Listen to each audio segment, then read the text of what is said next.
Los liberales apoyando a una reina, los liberales quitando a una reina del poder, los liberales luchando en una guerra civil contra los absolutistas, los liberales haciendo que vuelva la monarquía a España y se establezca un sistema político que algunos dicen que dura hoy en día todavía, ya veremos. Todo esto y mucho más en esta vertiginosa montaña rusa que sigue siendo el siglo XIX en España y que continúa aquí. Vamos allá. En esta parte, en esta tercera y última parte del tema, vamos a ver desde el gobierno de Isabel II a lo que llamamos la restauración borbónica, sexenio democrático, la cual va a tener, en tan solo 6 años tenemos todos estos periodos.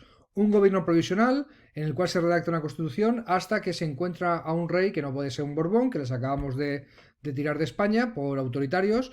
Queremos buscar un rey que jure esta constitución y que gobierne pues como los liberales esperan. Ese rey va a ser Amadeo I de Saboya.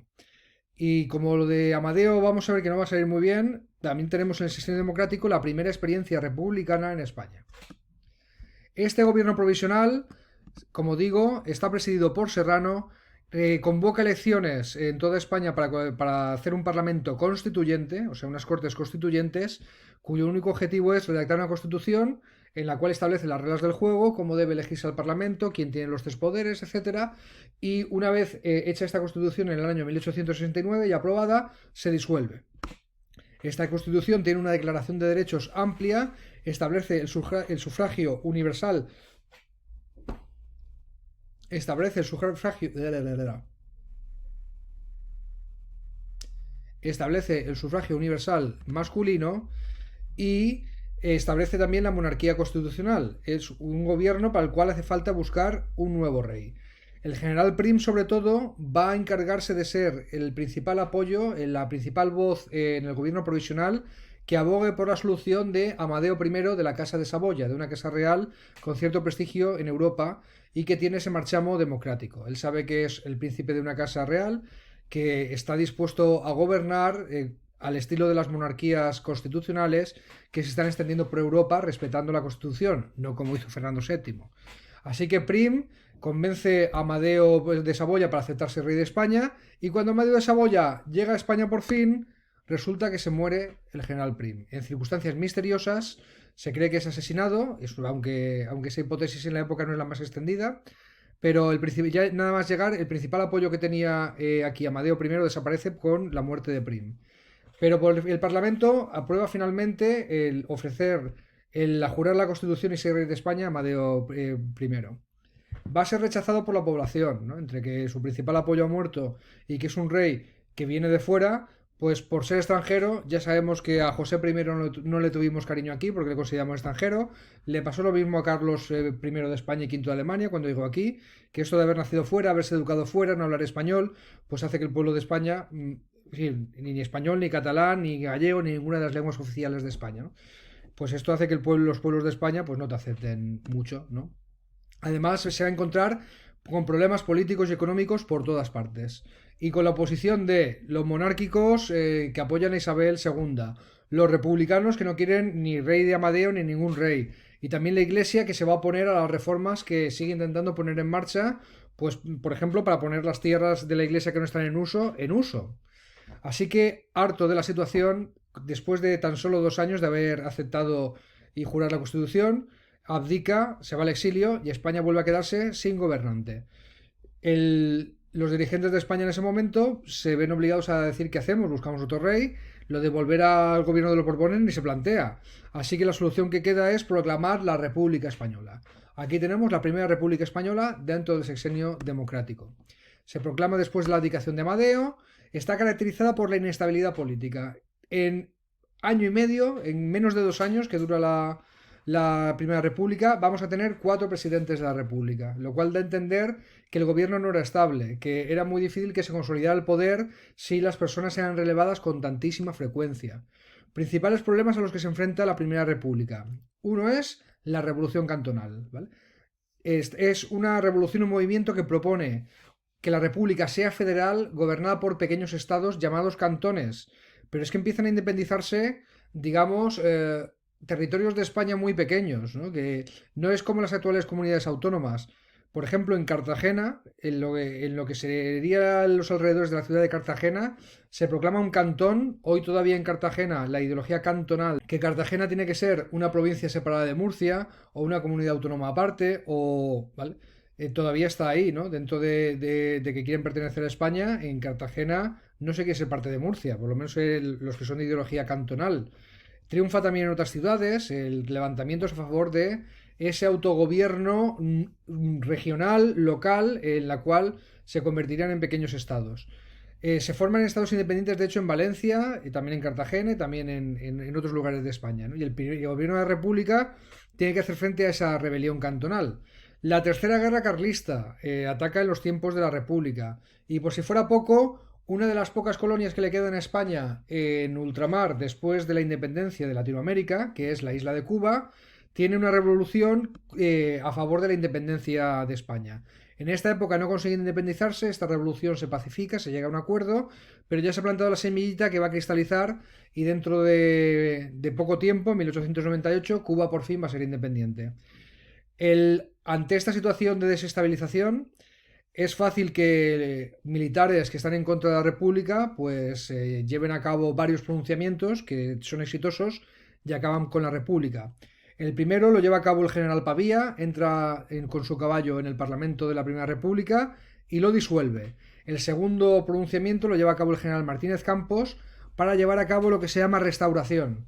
Con la fuerza de las armas y de ese segundo pronunciamiento, después del de Pavía, Martínez Campos restaura la dinastía borbónica y le dice al hijo de Isabel II, que va a gobernar con el nombre de Alfonso XII, que venga a España. Antes de dejar la Primera República, creo que debemos hablar de uno de sus presidentes. Fue el jefe de Estado de España, presidente de la Primera República, don Emilio Castelar Ripoll, natural de Elda, Alicante, y alumno ilustre del instituto que había en la provincia de Alicante en esa época, que es el Instituto Jorge Juan, el actual Instituto Jorge Juan, que entre sus alumnados ilustres pues tiene a este presidente. Fue uno de los 4 presidentes de la Primera República y según cuentan y según podemos leer la transcripción de sus discursos en el Parlamento, puede que estemos hablando del mejor orador político de la historia de España, uno de los mejores personas que hablan en público de la historia de España, por según muchos historiadores y historiadoras. Vamos ya con el último periodo que vamos a estudiar de la historia de este turbulento siglo XIX. Lo llamamos la restauración borbónica, ¿vale? En este periodo de la restauración, el hijo de Isabel II es proclamado rey de España en 1874. Va a intentar buscar la estabilidad política que no ha tenido España durante el tiempo del sexenio democrático.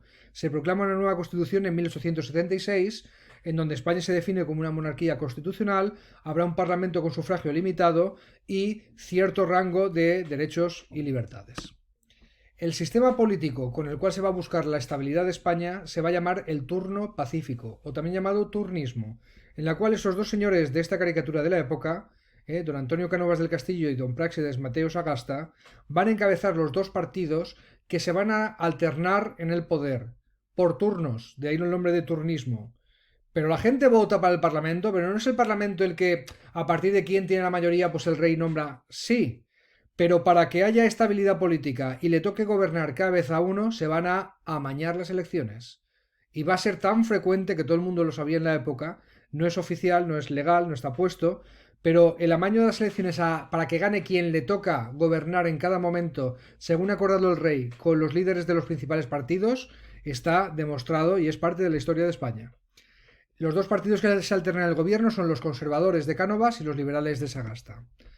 Se basa, como digo, este sistema político en la manipulación política. El rey va a decidir a qué partido le toca gobernar y entonces los resultados de las elecciones se arreglan para que salga lo que toca, lo que se ha decidido de antemano. ¿Con qué métodos se amañan las elecciones? Con dos básicamente. Uno era el caciquismo. Los caciques en las áreas rurales van a ser personas que muy poderosas, seguramente terratenientes en la mayoría de los casos, que pueden influir en la población. Yo tengo muchas tierras en esta provincia, doy trabajo a mucha gente, quien no cultiva mis tierras y le pago un jornal, depende de que yo, que hago mucho dinero, pues le compre y le deje funcionar aquí en la provincia, y esos caciques, con todos sus clientes, ¿no? Con todas esas personas que dependen de él o que le hacen favores, etcétera, pues les va a decir qué votar en cada momento. Entonces el cacique de cada provincia pues es el que dice a la gente que tiene de clientes a la gente que tiene bajo su influencia, que diga lo que tiene que votar cada uno.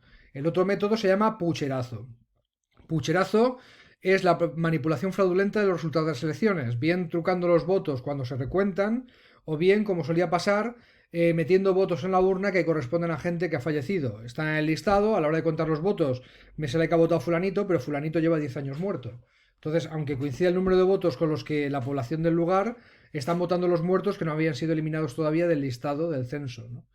Eso es el pucherazo, meter votos de más en la urna y los caciques, personas que controlan lo que va a votar la población en cada momento. Otros partidos nuevos que hay en España, como los socialistas, como los nacionalistas de Cataluña, del País Vasco, de Galicia, que en esta época empiezan a surgir, se les impide ser parte del gobierno totalmente con este sistema. O liberales de Cánovas, perdón, o liberales de Sagasta o conservadores de Cánovas.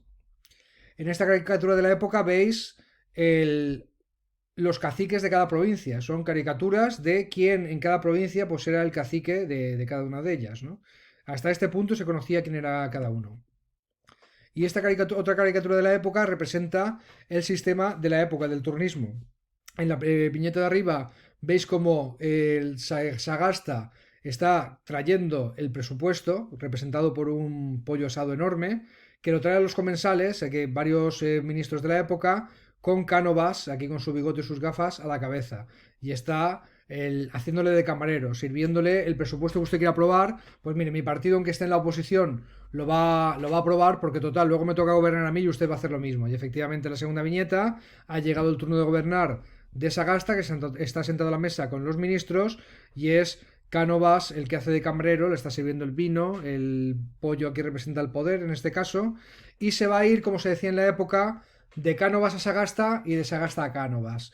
Este dicho popular de Cánovas a Sagasta y de Sagasta a Cánovas se dice hoy en día cuando se quiere criticar que dos partidos, el Partido Popular y el Partido Socialista Obrero Español, parece que también se alternan en el poder, parece que sean los únicos que pueden gobernar en España. Cuando desde el año 2011 estaba surgiendo nuevos partidos en España que tienen un importante número de votos, aunque no llegan a los del Partido Popular y del PSOE, como son Podemos, como es Ciudadanos, ahora está el auge de Vox, etc.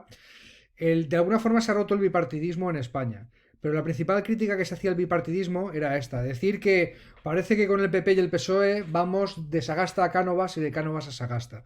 O sea que es una frase para representar la alternancia de dos partidos políticos en el gobierno de España que ha llegado hasta nuestros días. Bueno, y hasta aquí todo lo que el turbulento siglo XIX de España, esto es todo lo que vamos a estudiar. Os dejo con la diapositiva de palabras nuevas que hemos aprendido en esta PowerPoint.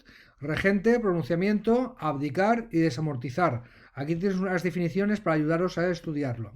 Y ya están aquí vuestras preguntas de control para contestar en aules en el plazo indicado y comprobar que habéis visto los vídeos. Recordad que contestarlas a tiempo tiene positivos y contestarlas tarde puede tener negativos. Primera pregunta: Who was the main backer of Amadeo of Savoy to become king of Spain? What happened to him short before Amadeo's coronation? La segunda: What two ministers started desamortizaciones in two different periods in Spain? Y la tercera: was the name of the general that led the first pronunciamiento that dissolved the parliament at the end of the first Spanish Republic. Contestarlas, por favor, espero que os haya parecido interesantes. Volveremos a la historia de España y con la primera parte de lo que va a pasar en el siglo XX. Básicamente vamos a tener la no participación de España en la Primera Guerra Mundial, la lenta industrialización del país, llegará una primera dictadura militar con Primo de Rivera, llegará la Segunda República Española, que va a dar un salto de modernización al país, y llegará la versión española de lo que pasa en Europa a principios del siglo XX, que es la expansión de los fascismos, que acabará con la Segunda República, llevará a España a una guerra civil y tendremos 40 años de dictadura franquista.